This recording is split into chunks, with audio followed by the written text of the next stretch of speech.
I woke up to noise before dawn. Not sound exactly. Vibration. My phone buzzed against the nightstand like it was trying to escape. At first, I thought it was a weather alert or a system glitch.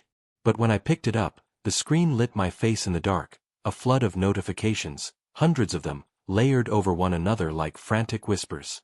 Mentions. Tags. Messages. Missed calls. And then I saw her name. Emily Carter. She'd posted the same message everywhere. Facebook, Instagram, TikTok, even LinkedIn. A coordinated attack. Each one phrased slightly differently, but carrying the same accusation like a gospel of betrayal. After years of lies, I found out Alex Thompson cheated on me with multiple women. Don't trust him. Don't work with him. He's not who he says he is. She tagged my workplace, my friends, my brother, even my grandmother, a woman who still prints emails before reading them because the screen hurts her eyes. By the time I scrolled through the third post, I could feel my pulse thudding in my neck. Her face smiled back from every profile picture, the same soft, composed look I used to wake up beside. Now we *p*nized. The comments were a feeding frenzy. Some people offered sympathy. You deserve better, Emily. Others added their own poison. Wow, never liked that guy anyway. Most just watched, silent spectators in a public execution. But I hadn't cheated. Not once. Not ever. The night before, we'd argued, not screamed, not broken anything, just argued. She'd spent close to $2,000 on a weekend in Napa, another $500 on a drone she didn't need, and I'd said maybe, just maybe, we should talk about budgeting if we were planning to move in together. She didn't take it well. Don't start controlling me, she snapped. You sound just like my father. It was late. We were tired. I thought we'd both said too much. She grabbed her keys and said she was staying at her friend Mia's loft in downtown Chicago. I didn't stop her. I figured we'd talk it out in the morning, like adults. But morning didn't bring calm. It brought chaos. By 8 a.m., my phone was vibrating non-stop. Co-workers. Friends. My boss. My brother. All of them asking the same question in different tones. Is it true? The first call came from my boss, Mark. His voice was careful, almost rehearsed. Alex, look, I don't know what's going on, but this thing online, it's spreading fast. You might want to get ahead of it. I opened Facebook again. The post had over 3,000 shares. My name was in the comments of people I hadn't spoken to in years.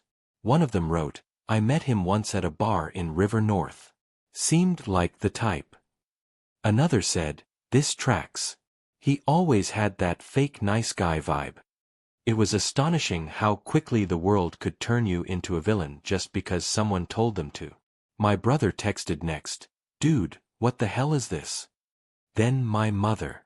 Then, finally, a voicemail from my grandmother. Alex, honey, I saw something online about you. I'm sure it's not true, but maybe you should call me so I can pray. That one almost broke me. Instead of replying to anyone, I started documenting. *TS of every post, every tag, every share. I captured them by time and date, preserving the digital blood trail. I saved URLs, comment threads, metadata.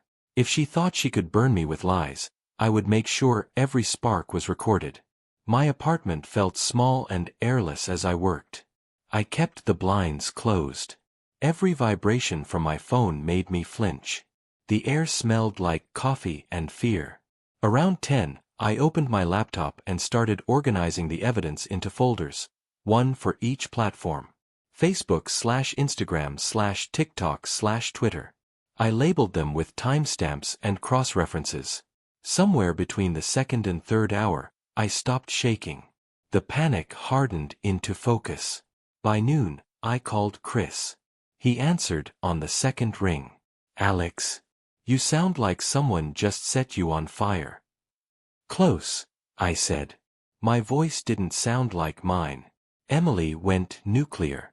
She's posting everywhere that I cheated. Chris didn't interrupt. He just listened, the way lawyers do when they're already outlining the case in their head. When I finished, there was a pause. Then his tone shifted, calm, clipped, surgical. She just made a very expensive mistake. I exhaled for what felt like the first time all morning. You're sure this counts as defamation? Alex, he said, she named you. She accused you of criminal-level dishonesty in public and tagged your employer. She tied it to your career and family. That's textbook defamation, both per se and per quat. You've got damage already, professional and emotional. Screench * TS. All saved. Good. Keep backing them up. Cloud, hard drive, everything. I'll handle the rest. As we talked, I could hear the confidence in his voice. Not outrage, not sympathy, but certainty. It was like hearing a surgeon describe an operation he's done 1,000 times. Do not respond publicly, he warned. Do not comment, post, or try to reason with her. Anything you say can be twisted. You win this by staying silent and methodical. Silence. That was the hardest part. Because every fiber in me wanted to scream. To post my own statement. To defend myself. But I could already imagine the replies. Defensiveness is guilt, classic cheater behavior. There's no winning a war fought with outrage. So I didn't fight back. I documented. That afternoon, my work email exploded. HR wanted a meeting. We just need to understand the situation, they said. The words felt sterile, clinical. But I knew what they meant. Are you a liability? I walked into the meeting room to find 3 people waiting. Mark, HR, and someone from legal. They had the posts printed out. Actual paper, laid across the table like evidence in a murder trial. Alex, HR began, we take these kinds of allegations very seriously. Until this is resolved, we're placing you on paid administrative leave. My stomach dropped. You can't be serious. You know me. It's not about belief, she said gently. It's about optics. Optics. That word stuck to me like oil. I left the building through the side door to avoid the stairs. Outside, the sky was the same gray it always was in Chicago. Heavy, indifferent. People passed me without looking up from their phones. For all I knew, some of them were scrolling through my ruin. By the time I got home, Emily had posted again. When abusers can't control you financially, they try to destroy you legally. #BelieveWomen. I stared at the screen, reading it twice, 3 times. My hands started trembling again. She'd escalated. Turned her lie into a narrative, a ready-made performance for the algorithm. In the comments, strangers were cheering her on. You're so brave. Sue him. Expose every man like that. My name was now shorthand for betrayal in people's stories. That night, I couldn't eat. Couldn't think beyond the hum of my phone as more messages came in, some supportive, most not. The digital storm had no edges, no off switch. I sat at the kitchen table, surrounded by the glow of my laptop screens, watching my reputation unravel in real time. Every minute, another stranger decided who I was. Every share was a stone thrown by someone who didn't know me, didn't care to. I started saving evidence faster, every new comment, every new hashtag. The folders grew into a digital map of betrayal. Somewhere in that chaos, Chris texted again. Drafting cease and desist. Need her address. I typed back immediately. She's staying with Mia, 1107 W Grand. Then I sat back and stared at my reflection in the dark window, the face of a man accused of sins he never committed, already half erased by the world's appetite for scandal. I used to think lies died quickly, that truth, eventually, would clean everything.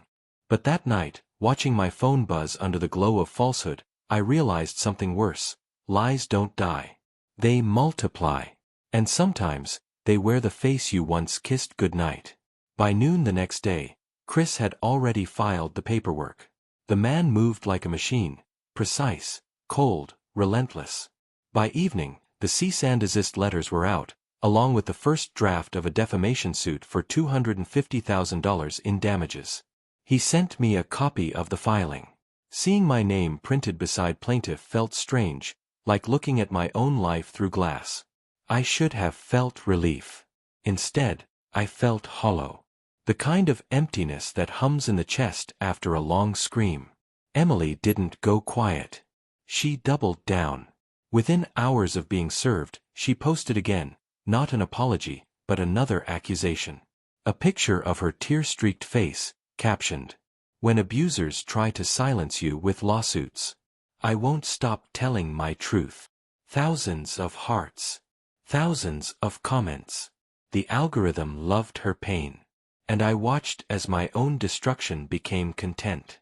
Chris called that night. "She's digging herself deeper. Every post after notice strengthens your case. Keep collecting." I did. I saved everything, the screensh *TS, the hashtags, even the replies from strangers urging her to stay strong. Each one another brick in the wall she was building around herself. By morning, HR had escalated my case. The posts had reached clients. The company's social media inbox was flooded with messages questioning their ethics for employing a cheater. I sat in another glass conference room while they talked about risk management. "Alex, we're placing you on paid administrative leave until this is resolved," they said. "It's standard procedure." Standard. That word landed like a sentence. I was now standard protocol, a potential scandal to be quarantined. When I got home, the apartment was silent except for the whine of my computer fan. I sat at the kitchen table again, staring at the blue glow of the screen. The world outside moved on, traffic and laughter floating through the window. But inside, everything was still. Emily had posted a new video. Her eyes swollen, voice trembling in that carefully rehearsed way that blurs truth and performance.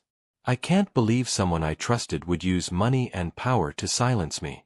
I'm scared, but I won't be quiet." The comments were knives. "We believe you, Emily." Classic narcissist behavior. Men always play victim when caught. I watched it twice, numb.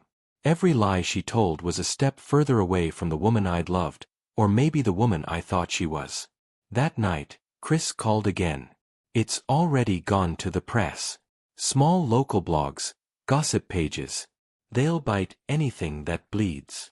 I opened one of the articles he mentioned. My name in bold at the top. "Marketing executive accused of serial cheating and emotional abuse."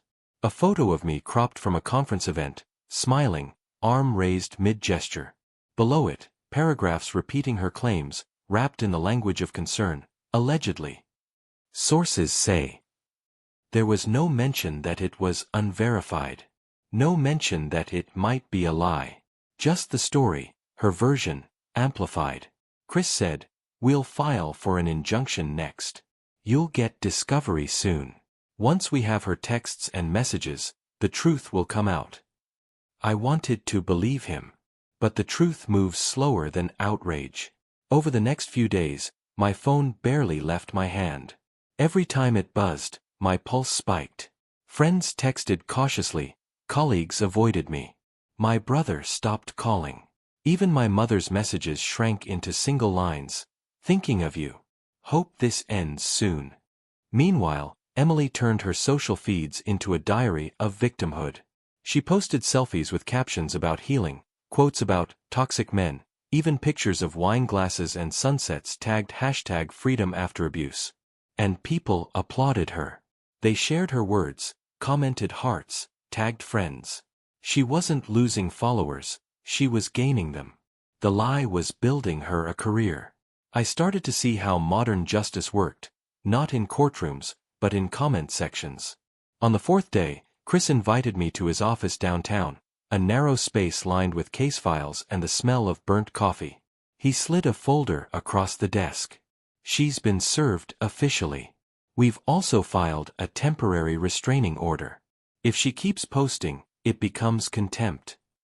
He tapped a paper inside the folder. "This is where it turns." Inside were copies of her own contradictions, Messages she'd sent me just days before the explosion. Photos of us from dinner, her writing, "Love you, can't wait for Napa." The same trip she later called proof of manipulation. "She's destroying her credibility," he said. "Keep calm." We let her talk herself into the grave. I left his office with a strange mix of gratitude and grief. Gratitude for the logic, grief for the reality, that I now needed a lawyer to protect me from the woman I once held. That night, she posted again. A video this time, shaking hands, teary voice. "He's trying to bankrupt me with legal threats. I'm scared for my life." The comments exploded. My phone lit up again. Friends, co-workers, even strangers messaging me, "Is she okay? You need to stop this." I didn't respond. I just added the video to the archive. By the weekend, her tone shifted. The posts became darker, angrier. She started tagging journalists, tagging advocacy groups. She was trying to turn my silence into guilt. Chris called Sunday morning. Good news, the posts after notice make her case indefensible. Bad news, HR's investigating you. They're worried about brand reputation. I already know, I said. He sighed. Stay quiet. The more she screams, the stronger you get legally. But silence had its own cost. The walls of my apartment felt smaller each day. I'd stopped leaving except to buy groceries. Every face I passed on the street felt like it could recognize me. By Monday, my company sent official paperwork, administrative leave pending resolution of defamation matter. A polite exile. That night, I went for a walk down the Riverwalk, first time outside in days. The city lights reflected off the black water, warping into ripples that looked like everything I'd lost. Career, friends, faith in the idea of fairness. I kept replaying the argument in my head, that small, stupid conversation about money. How a few words about budgeting had turned into my public crucifixion. Maybe it wasn't about money at all. Maybe it was about power. Maybe she couldn't stand the idea that I wanted partnership instead of indulgence. Whatever it was, it had metastasized into something monstrous. At 2 a.m, unable to sleep, I refreshed her profile again. She'd posted one more story, a quote on a white background, "Truth doesn't need defending." Under it, a heart emoji. It felt like mockery. I opened the folder on my laptop labeled Evidence. Hundreds of **TS. Comments, captions, timestamps. I clicked through them one by one until I reached the first post, the one that started it all. I read it again slowly. Alex Thompson cheated on me with multiple women. 16 words. 16 small lies rearranged into a single grenade. I stared at the screen until my eyes burned. Somewhere in the next room, my phone buzzed again. Another notification, another stranger with an opinion. I didn't move. When dawn came, I was still sitting there, surrounded by the quiet hum of electronics, waiting for justice to wake up and remember my name. And in that gray half-light, one thought kept looping in my head like a heartbeat. If the internet can destroy you in a night, can the truth ever really rebuild you in the morning? Discovery began like most wars do, with paperwork. Chris called one morning in early spring, his voice clipped and calm as always. "We've got her phone records, Alex. Texts, emails, everything. You should probably sit down before I tell you what's in them." I did. At that point, sitting down had become my default position, the posture of someone who's learned that every new truth carries an impact. He continued, "Turns out she's been talking to someone. A guy named Ryan. Texts go back 6 months." I closed my eyes. "Romantic. Flirty," he said. "Suggestive at first. Then explicit." He paused. "And that's not the worst part. What's worse than that?" He sighed. **TS show she planned the posts. She told him she was going to teach you a lesson for controlling her spending. Said she'd make sure no one at your work would want to touch your name again. She even joked about how fast the internet eats stories like that up. For a long time, neither of us spoke. It wasn't shock. Shock had burned out weeks ago. What I felt then was something colder, recognition. Like realizing the monster in the dark had been standing behind you the whole time. Chris broke the silence. This is over for her, Alex. Once this gets in front of a judge, it's open and shut. Intent, malice, defamation, all spelled out in her own words. I should have felt vindicated. But all I felt was tired. The kind of tired that seeps into your bones, that no sleep can cure. When discovery ended, the world around me changed quietly. My company reinstated me, officially cleared pending outcome, but they kept me off client work, for optics. That word again, optics, always sharper than it sounded. My inbox filled with polite sympathy. People congratulated me for handling it gracefully. I smiled, said thank you, but inside I knew grace wasn't strength. It was just silence worn thin. Then the fallout began, not for me, but for her. Chris called again. Her employer found out. A boutique PR firm in the city. They pride themselves on integrity and image. Guess what happens when your social media manager gets caught lying publicly about her ex? He didn't need to finish. I could hear the satisfaction he tried to hide. They're letting her go, he said. Officially, conduct unbecoming of company values. Unofficially, she made herself radioactive. I thought about that word, radioactive. Something once human turned into poison. Within a week, her GoFundMe appeared online. Legal defense against abuser's lawsuit. She asked for $50,000. The description was written in that same self-pitying tone. He's using his money and privilege to silence my truth. For a few hours, people donated. Friends. Strangers. Empaths who saw her tears and felt heroic giving $10 to righteousness. But then someone, maybe one of Chris's quiet helpers, leaked the court documents. *TS of her messages to Ryan. The planning, the bragging. Donations froze overnight. Comments vanished. By the next morning, the page was locked. The world doesn't love the truth, it just loves a better story. And hers had finally stopped being one. When the trial date came, the courtroom was smaller than I'd imagined. Beige walls, humming lights, the smell of dust and recycled air. Emily sat 2 tables away, hair pulled back, eyes rimmed in that perfect shade of regret she probably practiced in the mirror. Ryan didn't show. His name came up once, a ghost in text messages, and then disappeared from the record like he'd never existed. Chris spoke with the calm precision of a man dissecting a lie. Every exhibit was another incision. Texts. *TS. Witness testimony from my boss, confirming that her posts had disrupted business. Statements from co-workers, family, even my grandmother, bless her, saying how the accusations had spread like wildfire. Emily's attorney tried to paint her as emotional, unstable, a victim of heartbreak lashing out. But emotion doesn't erase evidence. When my turn came, I stood before the jury and said the only truth I had left. I didn't love perfectly. I made mistakes.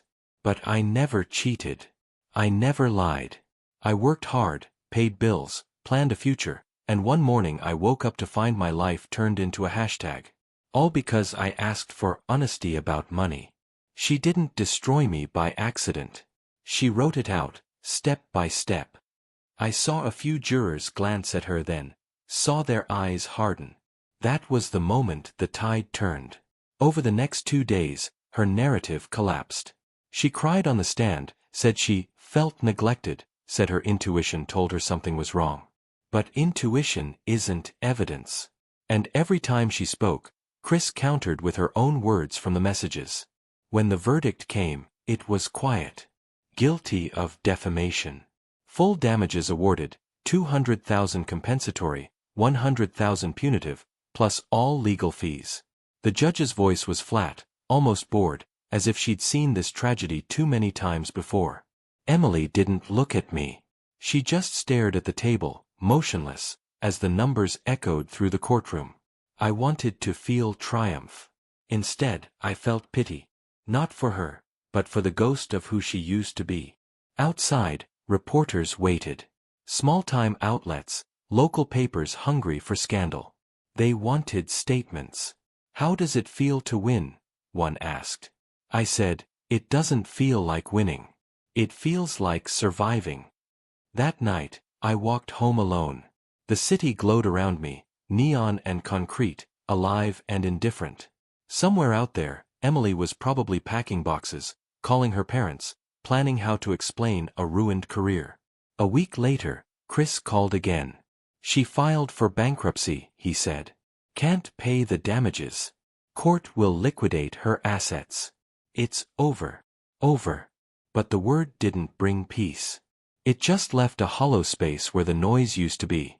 In the months that followed, I rebuilt quietly.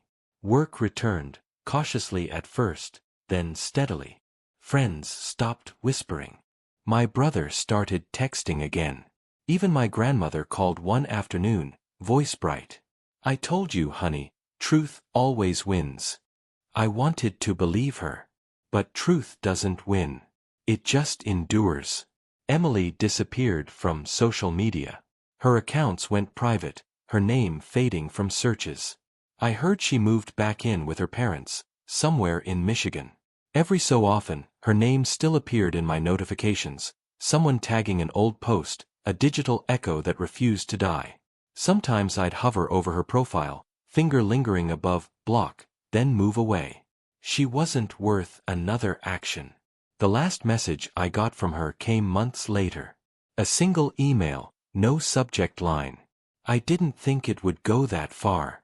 I just wanted you to feel what I felt." I read it once, twice, then deleted it. Because that was the truth, wasn't it? She didn't want justice. She wanted equilibrium, to drag me down to the pain she refused to outgrow. But pain shared isn't healing. It's contagion.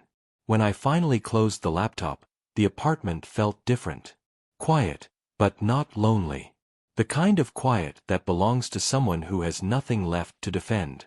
I poured a drink, stared out the window at the slow-moving lights of the city, and thought about how quickly love can turn into litigation, how affection can mutate into vengeance. In the end, she'd built a story meant to destroy me, and buried herself inside it. And all I'd done was tell the truth, one screech *T at a time. The verdict came down on a gray Thursday morning, the kind of day that looks like it's been holding its breath for too long.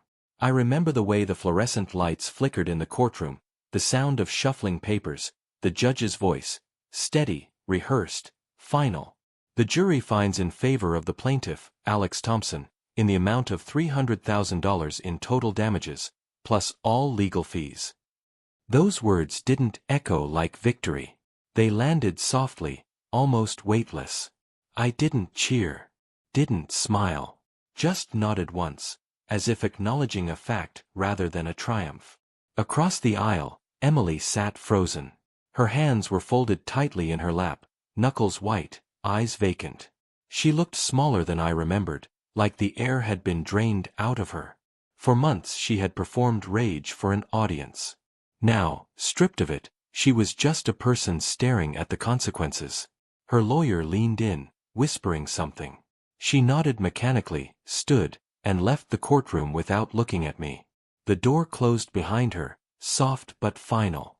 Chris exhaled, tapping his pen on the table. "You did it," he said quietly.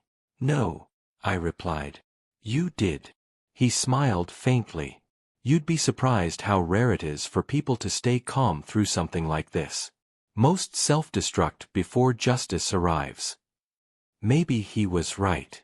I'd thought about it more than once, about shouting back online, fighting rumor with rage, trying to claw back dignity through words. But silence, it turns out, is sharper than anger. It cuts slower, but it cuts clean. Outside the courthouse, reporters waited again. Same faces, same microphones. They asked if I had a statement. "Only this," I said. "Don't confuse silence with guilt, or noise with truth." That line ended up in a few articles. For once, it was quoted correctly. Over the next few weeks, the noise finally faded.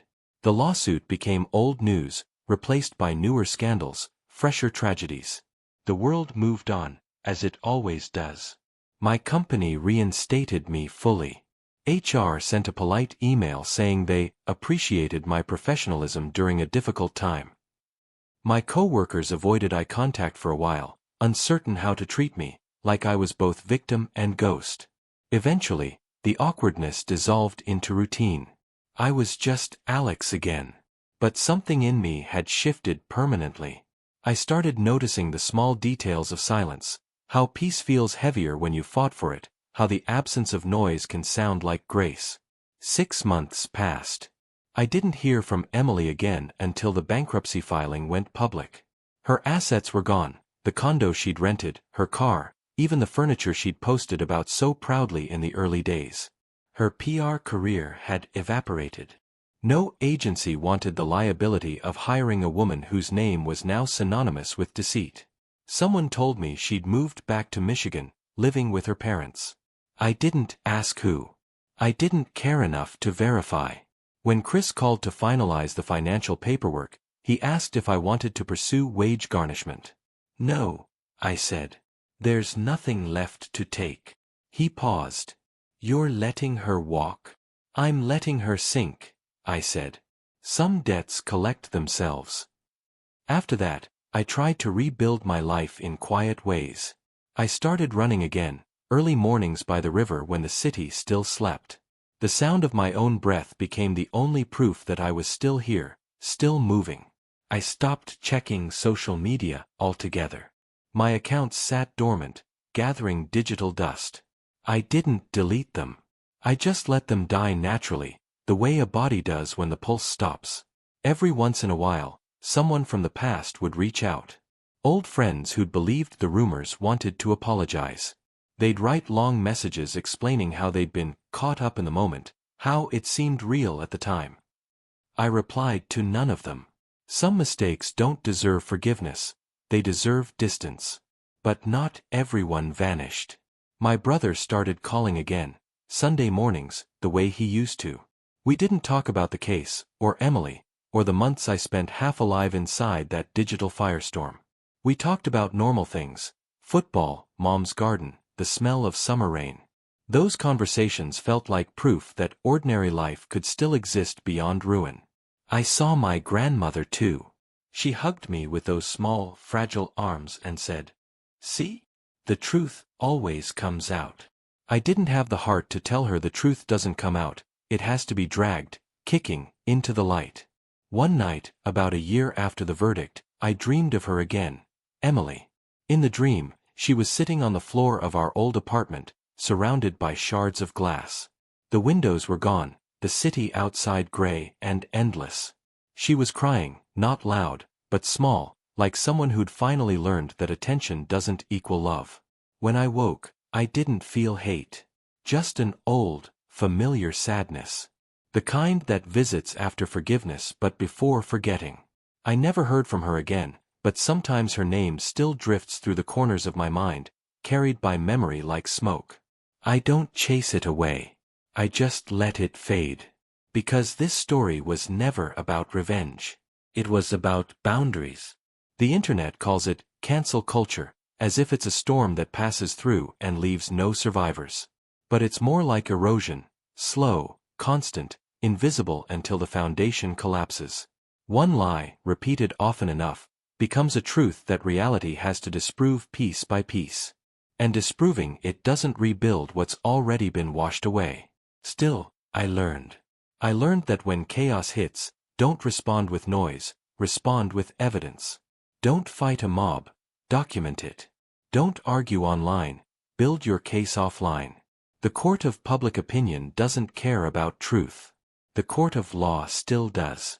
I learned that love can curdle into cruelty without warning, that a person's heart can turn your name into a we*p*n. And I learned that silence, if you can bear it, is not weakness.